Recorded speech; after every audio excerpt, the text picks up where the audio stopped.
వాళ్ళకి నా వాయిస్ వినపడుతుందా? రైట్. సో నా పేరు Chaitanya Dev, quality faculty.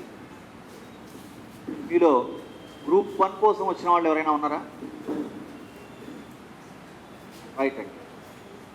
Group 2 మిగతా వాళ్ళందరూ రైట్. అయితే కొన్ని విషయాలు మనం మాట్లాడుకోవాలి. ఇప్పుడు ఒక్కొక్క విషయం గురించి క్లియర్గా తెలుసుకుంటూ ముందుకెళ్దాం. ఇది ఇండియన్ పాలిటిక్స్ సంబంధించి గ్రూప్ 2, గ్రూప్ 1 ప్రిలిమ్స్కి సంబంధించినటువంటి స్ట్రాటజీ, ఎలా ప్లాన్ చేసుకోవాలి, ఎలా చదవాలి, వీటికి సంబంధించినటువంటి అంశం. సో అన్నిటికన్నా ముందుగా ఏంటంటే, మనం 2021 సెప్టెంబర్లో ఇప్పుడు ఇక్కడ దాకా వచ్చినటువంటి మీరు ఇప్పుడు ఈ టైంలో ఎందుకు కోచింగ్ తీసుకోవాలనుకుంటున్నారు? ఫస్ట్ నోటిఫికేషన్లు వస్తాయా, లేకపోతే ఇంకొక 2-3 ఏళ్ళు ఇట్లాగే డ్రాగ్ ఆన్ అవుతూ ఉంటుందా, కొనసాగుతూ ఉంటుందా ఈ పొడగింపు? లేకపోతే ఇప్పుడే నోటిఫికేషన్ అనడం, మళ్ళీ మనం పేపర్ చూసి చదివి ఆనందపడి రేపో ఎల్లుండో నోటిఫికేషన్ వస్తుందని అనుకోవడం, మళ్ళీ ఏ ప్రస్తావన లేకపోవడం, ఇలా కొనసాగుతుందా? ఇది ఒకటి చూసుకోవాలి.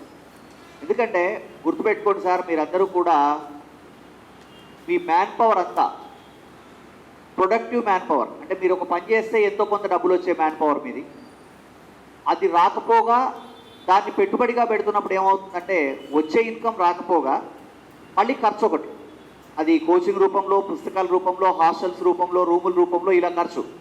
వీటన్నిటితో పాటు ఇంకొక మానసిక వేదన, సైకలాజికల్ స్ట్రెస్. మిగతా వాళ్ళతో వాడు ఏదో 2 రూపాయలు తెచ్చుకుంటున్నాడు, మంచి వచ్చాడో, వాడు శాతనైంది ఏదో చేస్తున్నాడు, మనం అది చేయకుండా మనం తెలివైన వాళ్ళమై ఉండి మిగతా వాళ్ళతో పాటు. ఇవన్నింటికి మీరు ఎప్పుడైనా సరే గుర్తుపెట్టుకోండి, మొదటి రోజే ఒక క్లియర్ పిక్చర్తో ఉండండి. అంటే సార్ నువ్వు వచ్చావు, బాగుంది, క్వాలిటీ ఎట్లా చదవాలి, అద్భుతంగా చెప్పావు, అంత బాగుంది. అసలు నోటిఫికేషన్ వస్తే కదా మేము చదివేది, ఆ ఉద్యోగం రాసేది, ఒకటి పొందేది. అసలు నోటిఫికేషన్ రానప్పుడు నువ్వు ఎంత బాగా చెప్పినా, మేము ఎంత బాగా చదివినా ప్రయోజనం ఏంటి అనేటువంటిది ఒక ఫైనల్గా అయితే ఒక క్లారిటీ రావాలి. అది లేకుండా మాత్రం దిగొద్దండి అంటున్నాను నేను. అంటే మరి ఏం చేయాలి సార్? 2020లో నోటిఫికేషన్ ఇప్పుడే అన్నారు, రాలేదు. 2019లో అన్నారు, రాలేదు. ఇప్పుడు 2021 67,000 పోస్టులు ఐడెంటిఫై చేశారన్నారు. మరి రేపో ఎల్లుండో ఇంకొక నెల రోజులకి 2 నెలలకో నోటిఫికేషన్ వస్తుంది. 2021లో నోటిఫికేషన్ వస్తే 2022లో తెలంగాణలో మనకి మళ్ళీ గ్రూప్ 1, గ్రూప్ 2, జేఎల్లు, డిఎల్లు అన్నీ 67,000 పోస్టులుగా ఫిలప్ చేస్తారంటే ఇదంతా నమ్మాల్సిందేనా? ఇప్పటికే 3-4 సార్లు అన్నారు కదా. ఇవన్నీ కూడా ఏంటంటే, నేను చెప్పకపోయినా చివరికి డౌట్లతో, ఈ ఒక రకమైనటువంటి కన్ఫ్యూజన్తో బయటికి వెళ్ళకూడదు అని ముందే నేను క్లియర్ చేద్దాం. ఒకటి గుర్తుపెట్టుకోండి సార్, మనం ప్రాక్టికల్గా ఉండాలి, ఎప్పుడూ కూడా వాస్తవానికి దూరంగా ఆలోచించకూడదు. ఒకటి ఏంటంటే, 2022లో కాకుండా 2023లో ఒకవేళ కనుక మీకు ఎంఆర్ఓ, డిప్యూటీ తహసీల్దార్ ఉద్యోగం వచ్చింది అనుకుందాం. ఒకవేళ కనుక వచ్చినట్లయితే అప్పటికి మనం అది కాకుండా డిప్యూటీ తహసీల్దార్ అనేటువంటిది వేరే రకంగా పొందే ఛాన్స్ ఏమన్నా ఉంటుందా? ఆ రేంజ్కి వెళ్ళే అవకాశం ఏమన్నా ఉందా వేరే దారిలో? లేదు. అలాగని ప్రిపేర్ అవుతూనే ఉండాలా అంటే అలా కూడా ప్రిపేర్ అవ్వకూడదు. ముఖ్యంగా గుర్తుపెట్టుకోండి, గ్రూప్ 1 కానీ గ్రూప్ 2 కానీ ఇలాంటి పోటీ పరీక్షలు రాసే అటువంటి అభ్యర్థి మ్యాక్సిమం ఒక 1 ఇయర్ కేటాయించాలండి. అది కూడా ఎలా కేటాయించాలి అంటే, ఇప్పుడు ఫర్ ఎగ్జాంపుల్ ఈరోజు మీరు ఒక నిర్ణయం తీసుకున్నారు, రేపు కోచింగ్లో జాయిన్ అవుదాం అనుకున్నారు. కోచింగ్ సగటుగా ఏ కోచింగ్ అయినా కూడా 6-7 నెలల సమయం ఉంటుంది, 8 నెలలు ఉంటుంది మ్యాక్సిమం. ఫస్ట్ పాయింట్ గుర్తుపెట్టుకోండి, కోచింగ్ తీసుకుంటున్నప్పుడే ప్రిపరేషన్ కంప్లీట్ అవ్వాలి. కోచింగ్ నోటిఫికేషన్ రావడం దాంతో సంబంధం లేదు. అయితే మరి నోటిఫికేషన్ రాకుండా మనం ప్రిపేర్ అయ్యి ఏం చేయాలి? మీరు ప్రిపేర్ అవుతున్నప్పుడు నిజానికి ఇప్పుడున్న పరిస్థితిలో మనం గమనిస్తే, మీరు కోచింగ్ తీసుకొని మీరు ప్రిపేర్ అయ్యి మీరు సన్నద్ధం అయ్యే వరకు ఎంత సమయం పడుతుందో, నోటిఫికేషన్ వచ్చి ఎగ్జామ్ పెట్టేందుకు అంతే సమయం పడుతుంది. సరే సార్ మరి బాగుంది, లేట్ అవుతే ఏంటి? నేను సిన్సియర్గా కోచింగ్ తీసుకున్నాను, అంతకన్నా సిన్సియర్గా ప్రిపేర్ అయ్యాను, ఈరోజు పరీక్ష పెడితే నాకు ఉద్యోగం వస్తుంది అనేటువంటి క్లారిటీతో ఉన్నాను నేను, కానీ నోటిఫికేషన్ రాలేదు, ఎగ్జామ్ పెట్టలేదు అనుకుంటే మీరు అబ్జర్వ్ చేయండి. 2021 సెప్టెంబర్లో కనుక మీరు ప్లాన్ చేసుకున్నట్లయితే అన్నీ అనుకూలించినప్పటికీ ఏమవుతుందంటే, మీ ఎగ్జామ్ 2022 జూన్ లేదా మే, జూన్లో జరిగే అవకాశాలు ఉంటాయి. ఆ లోపు మీరు కరెక్ట్గా ప్లాన్ చేసుకుంటే ఓకే. ప్లాన్ చేసుకున్నాము, ఇప్పుడు రాస్తే ఉద్యోగం వస్తుంది, నోటిఫికేషన్ లేదు అంటే ఏం చేయాలి అప్పుడు అని అంటే, మనం ఎఫర్ట్ చేసేసాం, మనం చేయగలిగేదంతా చేసేసిన తర్వాత ఆ తర్వాత కూడా ఇంకా ప్రిపేర్ అవుతూ రూముల్లో ఉండి అట్లా కంటిన్యూ చేయకూడదండి. ఎందుకంటే మనం గ్లోబలైజేషన్ ప్రపంచీకరణ యుగంలో ఉన్నాం కాబట్టి ఒకవేళ మీరు అనుకున్న టైంలో నోటిఫికేషన్ రాకపోతే ఆ తర్వాత మీరు మీ టైంని మీరు వేరే పనికి ఇన్వెస్ట్ చేయొచ్చు. అంటే మన ప్రైవేట్ పనో, మనం పార్ట్ టైం జాబో, లేకపోతే మన ఇంటి పనో, లేదా మనం ఏదైనా యాక్టివిటీ ఉంటే దానికి కేటాయించి రోజు 2 నుంచి 3 గంటలు మాత్రం చదవడం ఆపకూడదు. ఎప్పటిదాకా? నోటిఫికేషన్ వచ్చేదాకా. దానికి ఏం లిమిట్ లేదు. ఎందుకంటే అంటే మీరు గమనించండి, గవర్నమెంట్ ఉద్యోగాలకు ఉన్నటువంటి చరిష్మా ఏంటి, మార్కెట్లో గవర్నమెంట్ ఉద్యోగాలకు ఉన్నటువంటి వాల్యూ ఏంటో మీకు తెలుసు.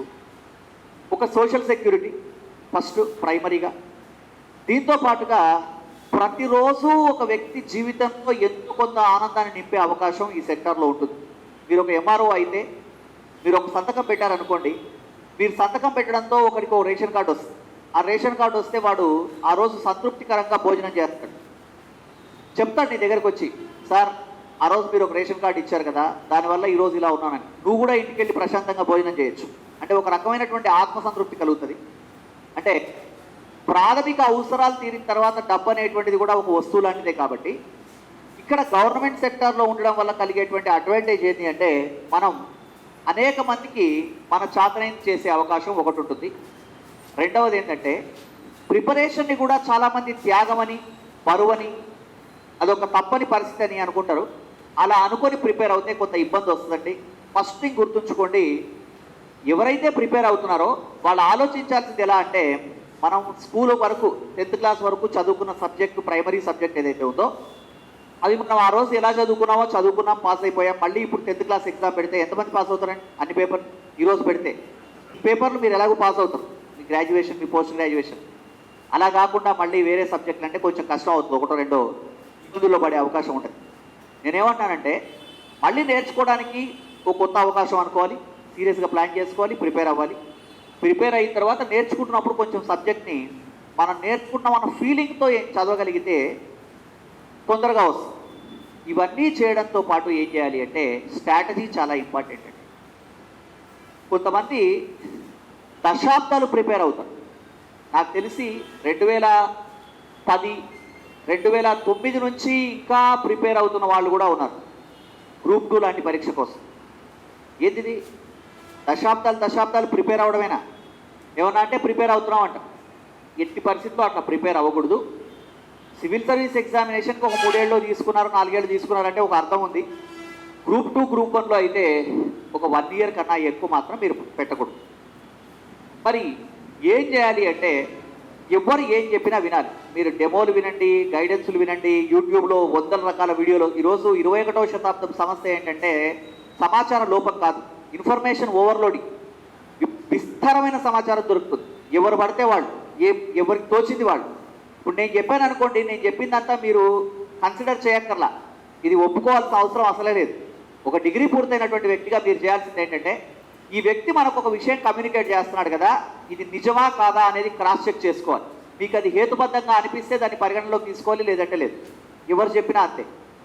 ఇంకొకటి ఏంటంటే, తెలివైన వాళ్ళకి ఉద్యోగాలు వస్తాయి కరెక్టే, కానీ తెలివైన వాళ్ళకన్నా కూడా స్ట్రాటజీ ఉన్న వాళ్ళకి తొందరగా ఉద్యోగాలు వస్తాయి. గ్రూప్ 2, గ్రూప్ 1 లాంటి ఉద్యోగాలు పొందాలంటే అసాధారణమైన మేధస్సు అవసరం లేదు. ఆర్గనైజ్డ్గా ఒక పద్ధతిగా ప్లాన్ చేసుకొని పద్ధతిగా చదవగలిగితే సరిపోతుంది. రోజుకి ఎవరైనా 19 గంటలు, 18 గంటలు, 25 గంటలు చదివామని చెప్తే నమ్మకండి. ఒకటొకటి చెప్తాడు, రోజుకి 25 గంటలు కూడా చదివానండి. ఇట్లాంటివన్నీ కూడా వర్కౌట్ అయ్యే ప్లాన్లు కావు. లిటరల్గా సిన్సియర్గా 6-7 గంటలు చదివితే సరిపోతుంది. అట్లాంటి ఎవరు కూడా అట్లా చదవలేరు. ఒకవేళ ఎవరన్నా అట్లా చెప్తే నాకు భయం అవుతుంది. ఎందుకంటే 19 గంటలు, 18 గంటలు చదువుతున్నారంటే అది వారంలో బ్రేక్ పడేదని అర్థం. ఎప్పుడైనా నువ్వు టైం టేబుల్ వేసుకునేటప్పుడు 1 నుంచి 2 లంచ్ అవర్లో కూడా అర్ధగంటలో భోజనం చేసేసి మిగతా అర్ధగంట పేపర్ చదవడానికి లేకపోతే న్యూస్ వినడానికి కేటాయిస్తావంటే ఏదో డేంజర్ జరుగుతుందని అర్థం. లాంగ్ రన్లో అది నిలబడదు, గుర్తుపెట్టుకోండి. ఇంకొకటి ఏంటంటే, ప్రిపరేషన్ని ఎప్పుడూ కూడా బరువుగా కాకుండా ఎంజాయ్మెంట్గా తీసుకోండి అని చెప్తారు, కరెక్టే. అది అలవాటు అవడానికి టైం పడుతుంది సార్, కొంచెం టైం పడుతుంది, ఇది చూసుకోండి. ఇక సబ్జెక్టు మీరు ఏం చేస్తారంటే, ఒక వారం రోజులు కేటాయించినా పర్వాలేదు, 4 పేపర్ల సిలబస్ ముందర పెట్టుకోండి. 4 పేపర్ల సిలబస్ ముందర పెట్టుకున్న తర్వాత పేపర్ 1, పేపర్ 2, పేపర్ 3, పేపర్ 4 ఈ పేపర్లలో సిలబస్ ఏంటో మీరు మీ దగ్గర సిలబస్ కాపీలు ఉన్నాయి కదా, చదువుకోండి. చదువుకున్న తర్వాత ఒకదానితో ఒకటి సంబంధం ఉన్న విషయాలు ఏంటో ఒక చోట రాసుకోండి. ఎందుకంటే ఇంత సిలబస్ ఉందంటే కొంచెం భయం కలుగుతుంది. దీంట్లో చాలా విషయాలు రిపీటెడ్గా ఉన్నాయి. పేపర్ 1లో, పేపర్ 2లో, పేపర్ 3లో, పేపర్ 4లో ఎక్కడెక్కడ ఉన్నాయో అవన్నీ రాసుకోండి. రాసుకున్న తర్వాత ప్రతి సబ్జెక్ట్కి ఒక మెథడ్ ఆఫ్ ప్రిపరేషన్ ఉంటుంది, అది కనుక్కోండి. దాంతో పాటుగా వెయిటేజీ తెలుసుకోండి. మీ అందరి దగ్గర సిలబస్ కాపీలు ఉన్నాయి కదండి. ఉదాహరణకి ఇప్పుడు మీరు ఆ సిలబస్ కాపీలు ఓపెన్ చేసి చూడండి. జనరల్ స్టడీస్ పేపర్ 1 గ్రూప్ 2 ఎన్ని సెగ్మెంట్లు ఉన్నాయి? 11 సెగ్మెంట్స్ ఉన్నాయి. 11 సెగ్మెంట్లకి ఎన్ని మార్కులు? యావరేజ్గా తీసుకోవాలి మనం. ఇప్పుడు జనరల్ స్టడీస్ ఏపీపీఎస్ మనకి TSPSC group 2 general studies paper 1 4 పేపర్లో పేపర్ 1 ఒకటి. ఇదే జనరల్ స్టడీస్ దాదాపుగా గ్రూప్ 1 ప్రిలిమ్స్ కూడా ఉంది.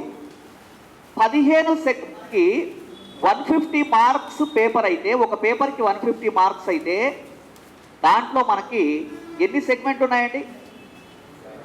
11 సెగ్మెంట్స్కి 150 మార్క్స్ అయితే ఒక్క సెగ్మెంట్కి ఎన్ని? యావరేజ్గా 15, అంతే కదా, 14, 15. ఓకే, ఇప్పుడు మనము తెలివైన వాళ్ళు, హార్డ్ వర్కరు చెప్పండి ఎలా ప్లాన్ చేస్తున్నారు అనేది ఒకసారి చూద్దాం కంపారిటివ్గా. మీరు జనరల్ స్టడీస్ పేపర్ 1 అనే సెగ్మెంట్లో సైన్స్ అనే కాంపోనెంట్ ఉందా? చూడండి, సైన్స్ అనే కాంపోనెంట్లో ఏముంది అంటే, నేను స్ట్రాటజీ గురించి చెప్తున్నా సార్. జనరల్ సైన్స్ అంటే జనరల్ సైన్స్ ఉన్నట్టు, సైన్స్ అండ్ టెక్నాలజీ ఉన్నట్టు, ఇంకా వాటి అప్లికేషన్ ఉన్నట్టు. ఒక్కసారి చూద్దాం సార్. జనరల్ సైన్స్ అంటే ఏంటి? రండి, పర్లేదు, డెమో వినాలనుకుంటున్న వాళ్ళు ఇక్కడ రావచ్చు లోపలికి. జనరల్ సైన్స్కి సంబంధించి మీరు అబ్జర్వ్ చేయండి.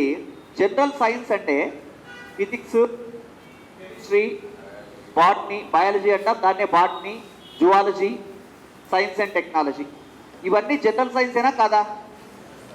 ఇది ఎన్నో సెగ్మెంట్లో ఉంది? ఆ పేపర్ 1లో ఎన్నో భాగం? 3rd one. ఎవరైనా మీలో ఒక వ్యక్తి 10th క్లాస్లో సైన్స్ అనే సబ్జెక్ట్ని వదిలేసి డిగ్రీలో BAనో BComో చదువుకున్నాడు అనుకుందాం. అప్పుడు ఈ సబ్జెక్ట్ మళ్ళీ ఇప్పుడు మనం ఒక 6-7 ఏళ్ల తర్వాత, 8 ఏళ్ల తర్వాత మళ్ళీ చదవాల్సి వస్తుంది.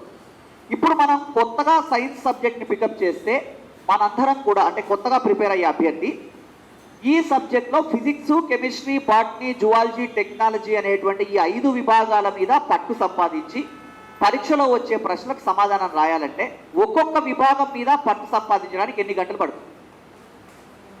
ఓ 30 గంటలు పడుతుందా మినిమం? అంటే దీని మీద ఏ ప్రశ్న వచ్చినా నేను రాయగలను సార్ అనేంత ప్రిపేర్ అవ్వాలంటే కనీసం 30 గంటలు వేసుకోండి. 5 సెగ్మెంట్లు, ఒక సెగ్మెంట్కి 30 గంటలు అన్నప్పుడు 5 సెగ్మెంట్లకి 5 × 30 ఎన్ని గంటలు? 150 అవర్స్. 150 అవర్స్ మనది పెట్టుబడి. గుర్తుపెట్టుకోండి, పోటీ పరీక్షలు రాస్తున్నప్పుడు ఏ అభ్యర్థి అయినా సరే బిజినెస్ అప్రోచ్ ఉండాలి, పక్కాగా బిజినెస్ అప్రోచ్. అంటే నేను పాలిటీ చెప్పేటప్పుడు కూడా అరిస్టాటిల్ ఇట్లా ఒక్కొక్కళ్ళు సోక్రటీసు, ప్లేటో అవ్వాలని చెప్పను. వీళ్ళకి ఖచ్చితంగా ఉద్యోగం రావాలి, ఇది మన టార్గెట్. వేదస్సులు, అసాధారణమైన జ్ఞానాలు అవసరం లేదు. ఫస్ట్ ఉద్యోగం వస్తే మీకు వచ్చే సెక్యూరిటీతో, ఆ కాన్ఫిడెన్స్తో మీరు ఎంతైనా చదువుకోవచ్చు అవసరం అనుకుంటే, లేదంటే వదిలేయచ్చు కదా. సో ఒక్కసారి ఆలోచించండి. ఒక ఏ అనే వ్యక్తి ఏం చేశాడంటే సైన్స్ బాగా చదివాడు, మొత్తం చదివాడు, physics, chemistry, botany, zoology, technology, current ఇష్యూస్తో సహా అప్డేట్ అవుతూ వచ్చాడు. ఇలా అప్డేట్ అవుతూ రావడం వల్ల ఈ వ్యక్తి ఈ పేపర్లో జనరల్గా మనం ఒక సెగ్మెంట్కు 15 మార్కులు అనుకున్నాం కదా. తెలంగాణ పబ్లిక్ సర్వీస్ కమిషన్ ఏమైనా ఖచ్చితంగా 15 మార్కులే ఇస్తాము అని ఏమన్నా చెప్పిందా? చెప్పలేదు కదా. మరి అలాంటప్పుడు ఎంతవరకు రావచ్చు, ఎన్ని మార్కులు వచ్చే ఛాన్స్ ఉంది? ఎక్కువకి ఎక్కువ 15 దాటితే. ఒక్కసారి ఆ చివరి ఫ్యాన్ వేయండి, మీరు అక్కడ కూర్చోండి, ఎందుకంటే ఈ వాయిస్ పాపం ఇబ్బంది పడే అవకాశం ఉంది బేబీ.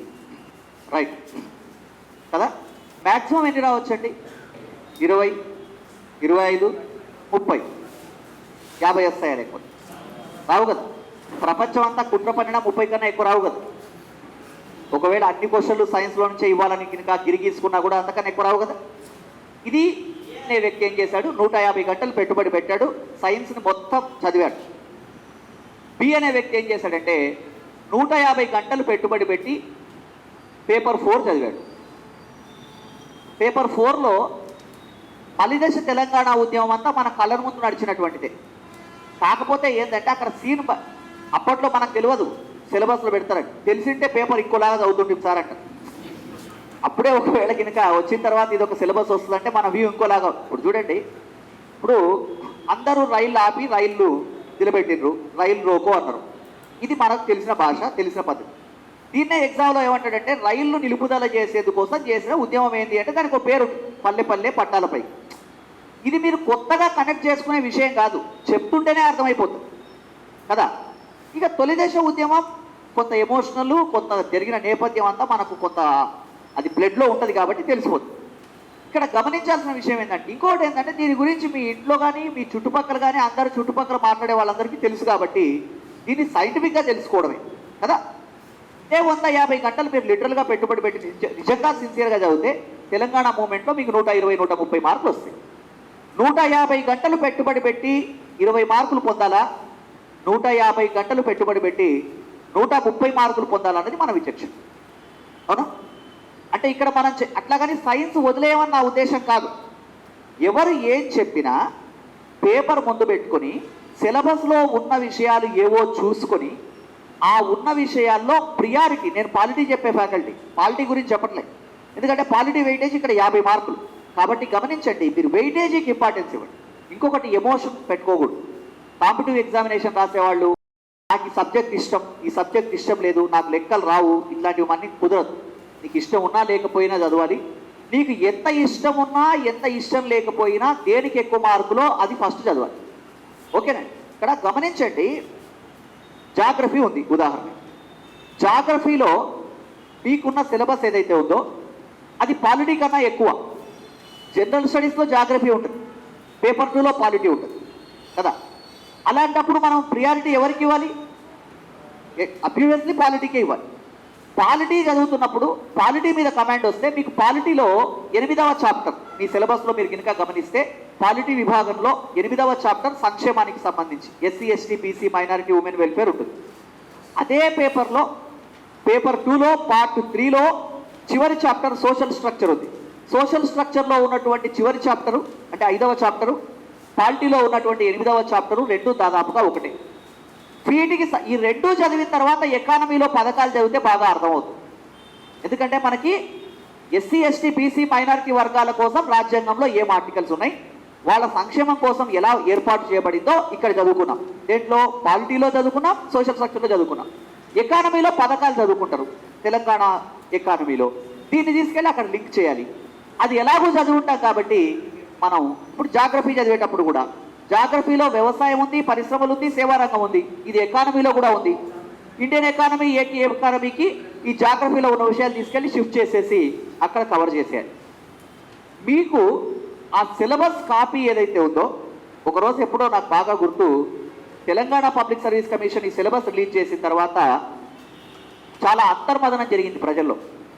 ఇంతకుముందు 3 పేపర్లే ఉండే, ఇప్పుడు 4 పేపర్లు చేశారు, సిలబస్ ఎక్కువైపోయిందండి. ఒకరోజు మార్నింగ్ 9 నుంచి ఈవినింగ్ 6 వరకు ఒక డెమో పెట్టానండి నేను. కేవలం 4 పేపర్లు ఎలా ప్లాన్ చేసుకోవాలి అనే దాని మీద. అప్పుడు మన రూమ్ కెపాసిటీ కూడా 250 కన్నా ఎక్కువ లేకుండే. అప్పుడు దానికి కూడా ఒక ఫీజు పెట్టాం, జనాల్ని ఎక్కువ మంది వస్తే బేర్ చేయలేమని. కానీ మనకి మీరు ఏం చదివారు, ఏం నేర్చుకున్నారు ఎవరికి అక్కర్లేదు సార్, మీకు ఉద్యోగం వచ్చిందా లేదా అది కావాల్సింది. కాబట్టి ఎంత అద్భుతంగా క్లాసులు చెప్పినా, ఎంత అద్భుతంగా కంటెంట్ ఇచ్చినా అది కాదు కావాల్సింది. మీకు సగటుగా స్ట్రాటజీ ఉంటే ఒక 1000 గంటల మ్యాన్ అవర్స్ మిగిలిపోతాయి. మీరు స్ట్రాటజీ లేకుండా చదివితే ఎంత టైం వేస్ట్ అవుతుందో అందులో సగం టైంతో మీరు కవర్ చేయగలరు. ఉదాహరణకి తీసుకోండి, పేపర్ 1. పేపర్ 1లో మీకు తెలంగాణ కల్చర్ ఉందా? మీ 11 సెగ్మెంట్లలో తెలంగాణ కల్చర్ అనేటువంటిది ఉందా లేదా? తెలంగాణ సమాజం. పేపర్ 1లో ఎన్నో విభాగం? 7వ విభాగం. 7 విభాగాల్లో ఒక విభాగం అంటే తెలంగాణ సమాజం అంటే ఏంటది? తెలంగాణ వృత్తులు, తెలంగాణ పండుగలు, తెలంగాణ సంస్కృతి, తెలంగాణ సినిమాలు, తెలంగాణ ఫుడ్డు కదా, ప్రతిదీ.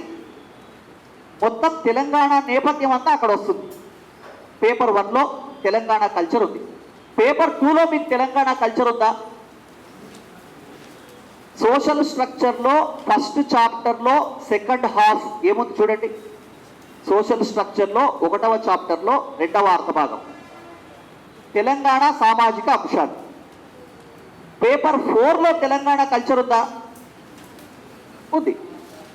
అంటే మీరు తెలంగాణ కల్చర్ అనేటువంటి దాన్ని కనుక సపరేట్ చేసుకొని తెలంగాణ నైజాం కాలం నుంచి తెలంగాణ ఇప్పటిదాకా ఇప్పుడు ఈ మొత్తం తెలంగాణ సంస్కృతిని కనుక మనం అర్థం చేసుకోగలిగితే 50 మార్కులు వస్తాయి సార్. ఆశ్చర్యంగా ఉండదు చెప్తే కానీ. అంటే మనం అన్ని సెగ్రిగేట్ చేస్తాం. తెలంగాణ మీద అన్ని అంశాలు సెగ్రిగేట్ చేసేస్తాం. తెలంగాణ కవులు, తెలంగాణ రచయితలు, తెలంగాణ పుస్తకాలు, మలిదశ ఉద్యమం, తొలిదశ ఉద్యమం మొత్తం కదా. అలా సెగ్రిగేట్ చేసుకోగలిగితే పేపర్ 1, పేపర్ 2, పేపర్ 4 కదా.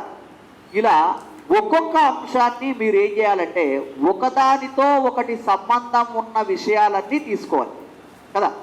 ఈ తెలంగాణ సమాజం అనేటువంటిది మీరు ఎప్పుడైతే చదువుతారో తెలంగాణ సమాజంలోనే జోగిని వ్యవస్థ ఉంది, తెలంగాణ సమాజంలోనే మనకి పెట్టి ఉంది, బాలకార్మిక వ్యవస్థ తెలంగాణ స్పెసిఫిక్గా ఉంది. కాబట్టి సోషల్ స్ట్రక్చర్లో ఉన్న ఆ చాప్టర్ కూడా దీంట్లో కవర్ అయిపోతుంది. కాబట్టి ఇక్కడ మనం తెలుసుకోవాల్సిన విషయం ఏంటంటే పేపర్లు ఎక్కువ ఉన్నాయని పేరే కానీ చాలా విషయాలు ఒకదానితో ఒకటి సంబంధం ఉన్న విషయాలు. ఇది గమనించండి. ఇక ఇవన్నీ తెలుసుకున్న తర్వాత మీరు గమనించాల్సిన మరొక అంశం, ఫర్ ఎగ్జాంపుల్ మీరు 2000 గంటలు పెట్టుబడి పెడితే మీకు ఒక 400 మార్కులు వస్తున్నాయి అనుకుందాం. అది ఎప్పుడు సెగ్రిగేట్ చేసుకొని ప్లాన్ చేసుకొని అన్నీ చేసుకొని అన్ని చాప్టర్లు చదివి 2000 గంటలు చదివితే 400 మార్కులు వస్తున్నాయి అనుకుందాం. 1000 గంటలు చదివితే స్ట్రాటజిక్గా ఎన్ని మార్కులు వస్తాయి? 2000 గంటల పెట్టుబడి ఈక్వల్ టు 400 మార్కులు. దీన్ని మళ్ళీ ఇంకొక రకంగా ప్లాన్ చేసుకొని 1000 గంటలు పెట్టుబడి పెడితే ఎన్ని మార్కులు? లెక్క ప్రకారం అయితే 200 మార్కులు రావాలి. కానీ మీరు నమ్మండి 1000 గంటల్ని మీరు ఆర్గనైజ్ చేస్తే 300+ మార్కులు వస్తాయి. అట్లా ఎట్లా వస్తాయి సార్? మనం ఆల్రెడీ ఫస్ట్ రౌండ్లో ప్లాన్ చేశాం కదా, చేశాం. ఒకదాంతో ఒకటి సంబంధం ఉన్నవన్నీ కలుపుకొని ప్లాన్ చేసుకున్నప్పుడు ఇది ఈ స్పెషలైజేషన్ నుంచి ఇది ఇంకా స్పెషలైజేషన్. ఇప్పుడు మీరు చూడండి, మొదట్లో మనకి ఊర్లో ఒక ఆర్ఎంపీ డాక్టర్ ఉండేవాడు. అన్నిటికీ ఒకటే డాక్టర్, వాడి దగ్గర ఒకటే రకమైన మందులు ఉంటాయి, 90% తగ్గిపోతుంటాయి. ఇప్పుడు రకరకాల స్పెషలైజేషన్స్, ప్రతిదానికి ఒక డాక్టర్. ఇప్పుడు మనం ఇంకా డెంటిస్ట్ని, డెర్మటాలజిస్టు, గైనకాలజిస్టు ఇక్కడ వచ్చినాయి కదా. అమెరికాలో 10 ఏళ్ల కిందనే డెంటిస్ట్ అనే ఉద్యోగంలో లోయర్ జా స్పెషలిస్టు, అప్పర్ జా స్పెషలిస్టు, కింది దవడకు ఒక డాక్టరు, పై దవడకు ఒక డాక్టర్, అంత ఓవర్ స్పెషలైజేషన్ డెవలప్ అయ్యి. ఓకేనా? నువ్వు ఎంత అంటే దీంట్లో కొన్ని ప్రమాదాలు ఉంటాయి, but at the same time ఎంత స్పెసిఫిక్గా మనం అబ్జర్వ్ చేస్తే అంత లాభం ఉంది అంటున్నాం. సరే, ఇదొకటి. మీరు ఇది తీసుకోండి సార్, ఇది కోచింగ్ కన్నా 1000 రెట్లు ఇంపార్టెంట్. కోచింగ్ వల్ల కంటెంట్ అందుతుంది. సబ్జెక్ట్ ప్రతి ఫ్యాకల్టీ ఏం చేస్తాడంటే క్లాసులు స్టార్ట్ అయిన తర్వాత అద్భుతంగా సబ్జెక్ట్ చెప్తాడు, అద్భుతంగా సబ్జెక్ట్ చెప్తాడు. కానీ ఈ స్ట్రాటజీ మాత్రం ఎవరికి వాళ్ళే చేసుకోవాలి. ఎందుకంటే ఫ్యాకల్టీ ఏమనుకుంటాడంటే ఇవన్నీ వాళ్ళకి తెలుసు అనుకుంటాడు. నిజానికి అభ్యర్థులు ఏం చేస్తారంటే ఊరు నుంచి సంచి సర్దుకొని వచ్చి ఏ కోచింగ్ బాగుంటుంది, ఎక్కడ హాస్టల్ బాగుంటుంది, ఎక్కడ ఫుడ్ బాగుంటుంది, ఎక్కడ రూములు బాగుంటాయి, ఇవన్నీ ఎత్తుక్కుంటారు తప్ప ఏది సిలబస్ కాదో వర్కౌట్ చేయరు. ఇంకొకటి ఏంటంటే ఫ్యాకల్టీ రాగానే ఏం చేస్తారంటే నా పేరు ఫలానా, నాకు ఇంత ఎక్స్పీరియన్స్ ఉంది ఈ సబ్జెక్ట్లో, ఇప్పటి నుంచి చెప్తున్నా అని చెప్పి ఫస్ట్ చాప్టర్ నుంచి చివరి వరకు అయిపోయే వరకు చెప్తాడు. అద్భుతమైన కంటెంట్ డెవలప్ అవుతుంది. కానీ మార్కులు నీకు కావాల్సింది ఇక్కడ నీ నాలెడ్జ్, మన ప్రదర్శన కాదు కదా, కావాల్సింది ఉద్యోగం. ఒకసారి మీరు చూడండి సిలబస్ కాపీలో పేపర్ 2లో పాలిటీ విభాగం పార్ట్ 2 ఎన్ని చాప్టర్లు ఉన్నాయి? ఇండియన్ పాలిటీలో మొత్తం 9 చాప్టర్లు ఉన్నాయి. ఇండియన్ పాలిటీ ఎన్ని చాప్టర్లు ఉన్నాయి? 9 చాప్టర్లు ఉన్నాయి. 9 చాప్టర్లకు ఎన్ని మార్కులు? 50 మార్కులు. ఈ 9 చాప్టర్లకు 50 మార్కులు అని మనకి ఇక్కడ కనపడ్డా మీరు నిజంగా పాలిటీ మాత్రమే చదివి వెళ్ళినా కూడా 65-70 మార్కుల పేపర్ అయితే కవర్ అవుతుంది. ఎందుకంటే సోషల్ స్ట్రక్చర్లో కూడా చాలా విషయాలు రిపీట్ అవుతాయి కాబట్టి. కానీ మనం 50నే లెక్కలోకి తీసుకొని మాట్లాడుకుందాం, ఎందుకంటే 50 అని ఇచ్చారు కాబట్టి. 9 చాప్టర్లు ఈజ్ ఈక్వల్ టు 50 మార్కులు అంటే ఒక చాప్టర్ ఈజ్ ఈక్వల్ టు ఎన్ని మార్కులు? 9 చాప్టర్లకు 50 మార్కులు అయితే ఒక చాప్టర్కి ఎన్ని మార్కులు రావాలి? అంటే ఇప్పుడు 9 into 5 or 6 వేసుకుంటే ఒక చాప్టర్ నుంచి మనకు 5 నుంచి 6 మార్కులు రావాలి, అవునా? ఇప్పుడు ఫర్ ఎగ్జాంపుల్ 9 చాప్టర్లలో ఒక వ్యక్తి, ఎవరైనా ఒక ఎక్స్ అనే వ్యక్తి 9వ చాప్టర్ పర్ఫెక్ట్గా చదివాడు అనుకుందాం. ఒకవేళ భారత రాజ్యాంగం ఎదుర్కొంటున్న నూతన సవాళ్ళు, new challenges of the Indian constitution, ఎన్ని మార్కులు రావడానికి అవకాశం ఉంది? 8వ చాప్టర్ ఏముంది మీకు? దాంట్లో వెల్ఫేర్ ఉంది, సంక్షేమ యంత్రాంగం మీద ఉంది కదా, ఎస్సీ ఎస్టీ బీసీ మైనారిటీ ఇవన్నీ ఉన్నాయి కదా. ఒకటి గమనించండి, నేనేమన్నానంటే 9 చాప్టర్లు ఉన్నట్లయితే 9 చాప్టర్లలో 1వ చాప్టరు 2వ చాప్టరు ఏమున్నాయో ఒకసారి చదవండి. 1, 2 చాప్టర్లు చదివితే 2 చాప్టర్ల సిలబస్ అప్పేనట్టే కదా. 2 చాప్టర్లు చదివితే ఎన్ని మార్కులు రావాలి లెక్క ప్రకారం? మనకి 10 నుంచి 12 రావాలి.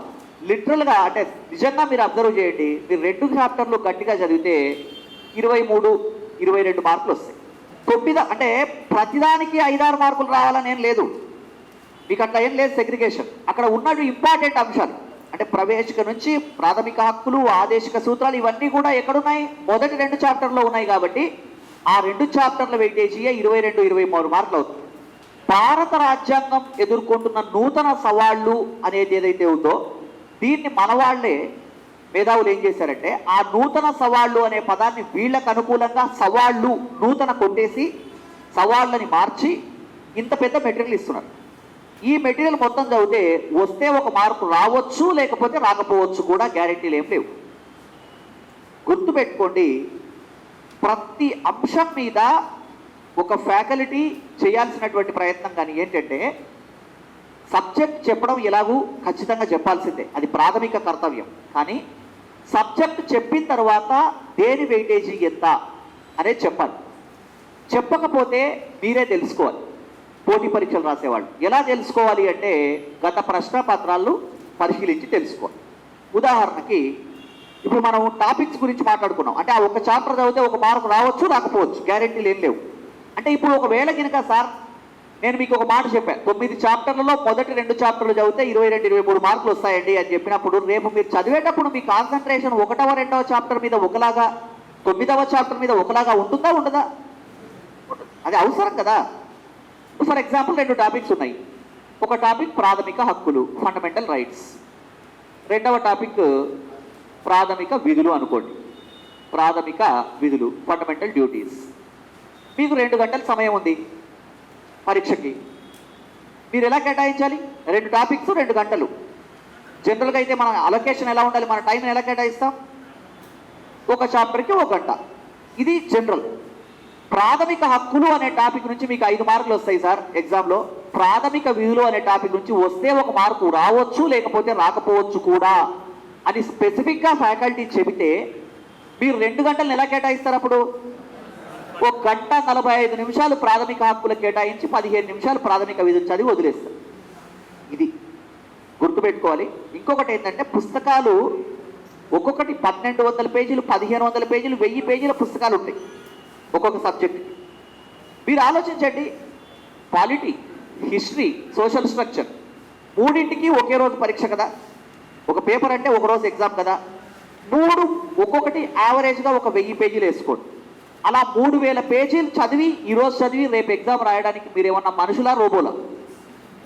ప్రాక్టికల్గా సాధ్యమాది? సాధ్యం కాదు. కాబట్టి మనం ఏం చేయాలంటే ఫస్ట్ థింగ్ ఎప్పుడూ కూడా ఎవ్వరు ఏం చెప్తే అది నమ్మడము, లేకపోతే మనకి ఆలోచించడానికి భయం అయిపోయి ఆలోచించడం మానేయడం చేయకూడదు. కొంతమంది చెప్తారు నాకు, సార్ ఎక్కువ విశ్లేషించకు, నాకు భయం అవుతుంది, ఇప్పటికే చాలా రోజులు అయిపోయింది.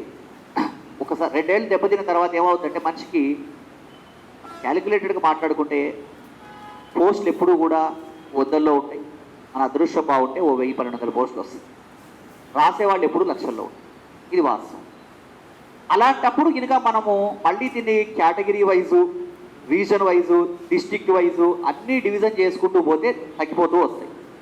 ఇది తగ్గే కొద్దీ మానసిక ధైర్యం తగ్గుతుంది కాబట్టి నేను తెలుసుకోను అంటే నువ్వు ఎప్పుడో ఓ రోజు తెలుసుకోవాల్సిందే కదా. ఎస్కేప్ అవ్వడం కోసం కాదండి. మేము యూనివర్సిటీలో ఉన్నప్పుడు ఎట్లా ఉండే అంటే ఎంఏ అయిపోయిన తర్వాత ఇంకా ఖాళీగా ఉంటే పోస్ట్ గ్రాడ్యుయేషన్ అయిపోయిన తర్వాత ఏం చేస్తున్నావు అని అడుగుతారని చాలామంది పోయి లాలో జాయిన్ అయ్యేవాడు. ఏం చేస్తున్నావు అంటే ఎల్ఎల్బి.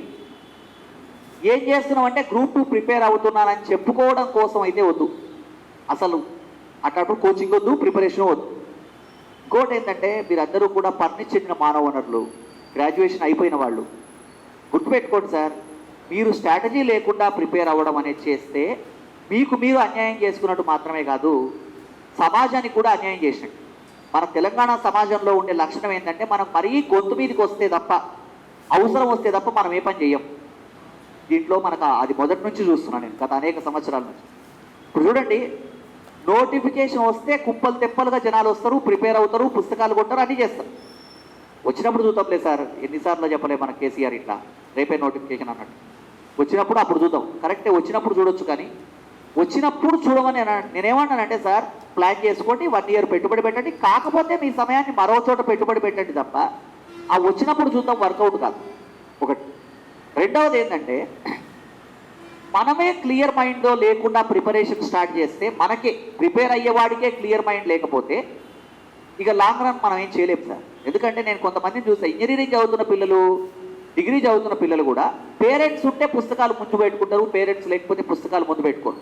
నువ్వు 3వ తరగతి పిల్లవాడివా లేకపోతే 1వ తరగతి పిల్లవాడివా? ఎవరో ఒకరు చూడడం కోసం ప్రిపేర్ అవ్వడానికి అవసరం నీకు లేదు.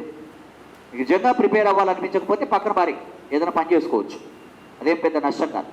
ఒక్కసారి 2021లో ఉన్నామండి మనం. ఈరోజు మనకు పని దొరకదు అనే పరిస్థితి లేదు మార్కెట్లో, ఏదో ఒక పని దొరుకుతుంది.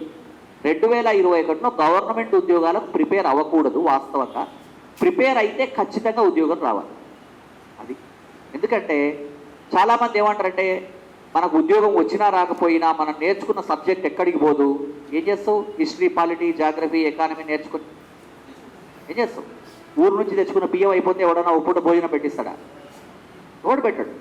ఇవన్నీ మాట్లాడుకోవడానికి బాగుంటాయి. ఇవన్నీ కూడా ఎట్లాంటివంటే సంతాప సభలో మాట్లాడే మాటలు. ఇవి కన్సిడర్ చేయొచ్చు సార్. మీరు పెట్టుబడి పెడుతున్నారు మీ సమయం.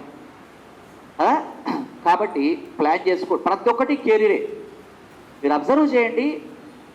మీకు ఒక చిన్న ఉదాహరణ, తెలంగాణలో మనకి ఉస్మానియా యూనివర్సిటీ కానివ్వండి, తెలంగాణ నేపథ్యం కానివ్వండి, తెలంగాణ రాష్ట్రం ఒకవేళ రాకపోయి ఉంటే ఈరోజు తెలంగాణలో ఉన్న చాలా మంది ఎమ్మెల్యేలు, కొద్దిమంది ఎంపీలు, వార్డు మెంబర్లు కూడా గెలిచేవాళ్ళు కాదు. వాళ్ళ జీవితం ఎట్లా ఉండేదో మీకు తెలుసు కదా. అది ఒక అనుకూలత వచ్చింది అంటే. కాకపోతే ఇక్కడ మీరు అబ్జర్వ్ చేయాలి, వాళ్ళు తిన్నరో తినలేదో, కమిట్మెంట్ ఉందో లేదో కానీ ఏళ్ల తరబడి దాంట్లోనే ఉన్నారు. ఇప్పుడు అది అనుభవిస్తున్నారు ప్రయోజనకరంగా. మీరు ఇది కెరీర్ అనుకుంటారు, వాళ్ళు అది కెరీర్ అనుకున్నారు. వస్తే వచ్చింది, లేకపోతే లేదు. మీరు కాంపిటిటివ్ ఎగ్జామ్ కెరీర్ అనుకున్నప్పుడు ఒక సంవత్సరం మాత్రం సీరియస్ ఎఫర్ట్ చేయాల్సినటువంటి అవసరం అయితే ఉంటుంది. రైట్. ఇంకొకటి ఏంటంటే చాలామంది చేసే పొరపాట్లు, కోచింగ్ ప్లాన్ చేస్తారు, పుస్తకాలు ప్లాన్ చేసుకుంటారు, గైడెన్స్ ప్లాన్ చేసుకుంటారు, అన్నీ చేసుకుంటారు. అన్నీ చేసుకున్న తర్వాత లాస్ట్ మినిట్ వరకు కంటిన్యూ. ఎప్పుడు కూడా స్టార్టింగే రోజు 14-15 గంటలు వర్కౌట్ కాదు. రోజు మీరు కొత్తగా ప్రిపేర్ అవుతున్నారా? ఎప్పుడో గ్రాడ్యుయేషన్ అయిపోయిన తర్వాత మళ్ళీ ఇప్పుడు ప్రిపేర్ అవుతున్నారా? గంట చదవండి ఒకరోజు 2 గంటలు, 3 గంటలు, 4 గంటలు అట్లా పెంచుకుంటేలేండి. కంపారిజన్ వద్దు.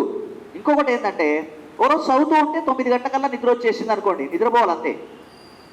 అంతేగాని కళ్ళు పీక్కొని అతి బలవంతంగా చదవడం చేయకూడదు. ఓ రోజు సినిమా చూసావా, అయిపోయింది.